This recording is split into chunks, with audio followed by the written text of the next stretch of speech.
النهارده هنستفاد بحاجه موجوده عندنا تقريبا في كل بيت، برضه هنستفاد بالقطعه دي اللي هي اسمها البلف بتاع العجله. هنشوف ليها استخدام او هنصنع منها مع بعض اداه هتستخدمها في البيت، وهتكتشف انها مفيده جدا جدا جدا ومش هتكلفنا اي حاجه خالص. هنستفاد بالبلف ده بس. خليكم معانا في الفيديو وتشوفوا هنستفاد بده ازاي.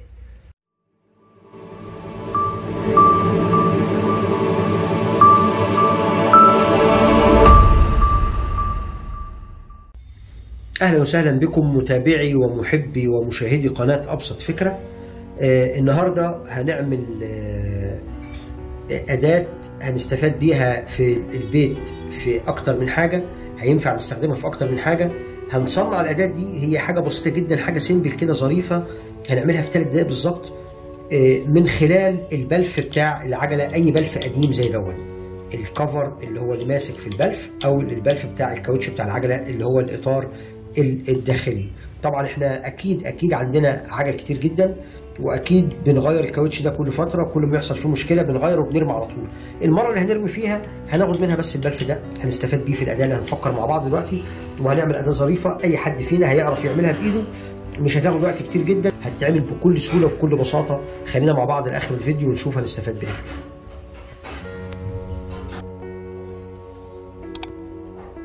هنحتاج النهارده هنستخدم بنسه عاديه او البنسه بتاعتنا المعتاده بتاعتنا، وهنحتاج مفك. دول الادوات بتاعتنا هنستخدمهم بس، مفيش غير كده. يعني البنسه دي او البنسه الصغيره اللي هي دي، مش هنحتاج اكتر من كده. البنسه الصغيره اللي احنا بنشتغل بيها دايما، يبقى البنسه دي او دي والمفك، مش هنحتاج غير كده. تمام. الحاجات اللي احنا هنستخدمها في الشغل بتاعنا، هنحتاج مسمار، صاموله بتاعته، هنحتاج ورده صغيره، بس كده. ادوات بسيطه. لو مش موجود عندنا في البيت، ده ثمنه يعني المسمار بالصاموله بالورده دول بنص جنيه، مش اكتر من كده. دول ب50 قرش، مش اكتر من كده. العجله احنا جينا عند البلف القديم بتاعنا او اي كاوتش قديم مش محتاجينه، وطلعنا منه الصاموله اللي هي بتربط على البلف من بره. اخدنا منه الصاموله دي بس، مش اكتر من كده، ما خدناش منه اي حاجه. هنجيب المسمار بتاعنا اللي هو مقاس الراس بتاعته بتكون تنزل جوه الصاموله بتاعتنا. نزلنا المسمار بالشكل ده، وجبنا الورده الصغيره ركبناها هنا، وجبنا الصاموله بتاعتنا وربطناها على المسمار للاخر، وربطنا الصاموله بتاعتنا بالشكل ده، وهنمسكها بالبنسه بتاعتنا كده. احنا مسكنا الصاموله كده، وجبنا مفك عادي وربطنا المسمار بتاعنا، بس رباط كويس.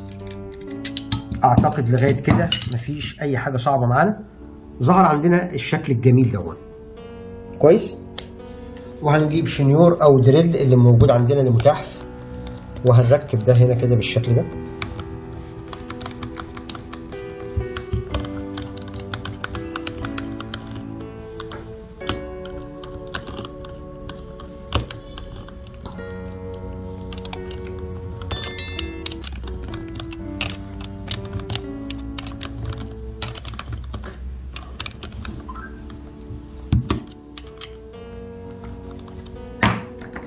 وهينفع نستخدم ده كصنفرة او وات ايفر زي ما احنا عايزين. يعني لو عندنا خشب عايزين نسويه، لو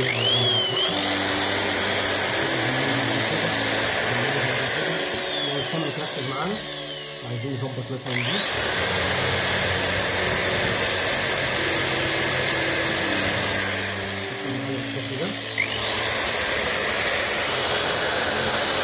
عايزين نلحق حتة صغيرة هنيجي كده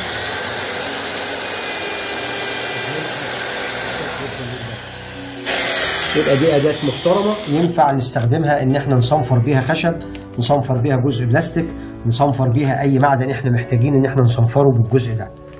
اتمنى الفيديو يعجبكم، واتمنى لو الفيديو مش مهم بالنسبة لحد من حضراتكم ما يتضايقش مننا، جايز يكون الفيديو مهم بالنسبة لحد غيرك.